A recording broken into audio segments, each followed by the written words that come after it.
I've seen it. I've read some of it, and it's fine. Yeah, I don't believe it. No, I don't believe it. And here's the other thing. You're going to have China and Japan and all of Asia and all of these other countries, addresses our country. Right now, we're at the cleanest we've ever been, and that's very important to me. But if we're clean, but every other place on earth is dirty, that's not so good. So I want clean air, I want clean water, very important.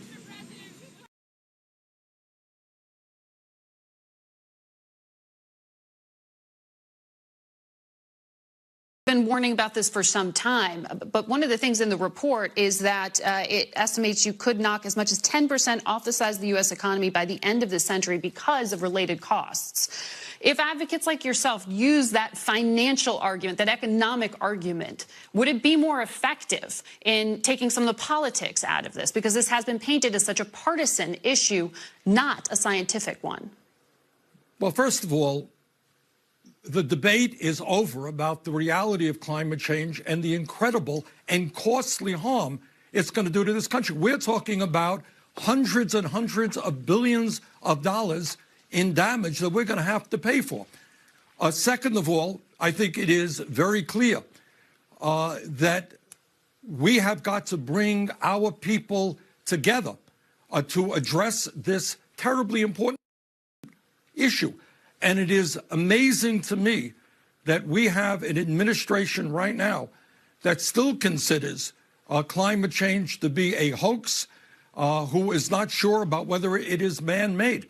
We have got to rally the American people. And economically, I happen to believe, Margaret, that when you move to energy efficiency and sustainable energy, you're going to create millions of decent-paying jobs and lessen the costs of the damage that climate change will do to our country and around the world. But this is not an issue where we have, where we can debate. The reality is real. The scientific community has made it 100% clear that this is a major crisis facing this country and our planet, and we have got to be bold and aggressive in standing up to the greed of the fossil fuel industry, who are more concerned about short-term profits than the planet we're leaving our kids and our grandchildren.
Hello, this is Senator Bernie Sanders asking you to join me on Monday, December 3rd at 7 p.m. for a live Facebook town hall on one of the major global crises facing our country and the world today, and that is the issue of climate change. At this town meeting, I'm going to be joined by some of the most knowledgeable people in the country, including my good friend, Bill McKibben. This is Bill McKibben. I'm hoping you'll be able to join us December 3rd at 7 p.m. for this Facebook Live discussion around climate and energy.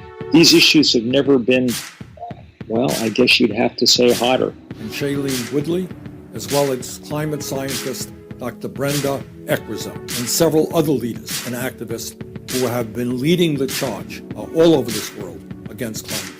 The reason we are having this town hall meeting is pretty simple. Unless we in the United States and countries all over the world take bold actions to transform our energy system away from fossil fuel to energy efficiency and sustainable energy, I fear very much that the world we will be leaving our children and grandchildren will be increasingly unhealthy and uninhabited. What we will be seeing in years to come, if we do not transform our energy system, is extreme weather. We will see droughts, floods, crop failures, increasing hunger and illness, more ocean acidification, more rising sea level, extinction of species, massive human dislocation, where hundreds of millions of people may have to migrate from their own communities because of droughts and floods. And that's just a few of the consequences of not addressing this planetary crisis. I think, as many of you know,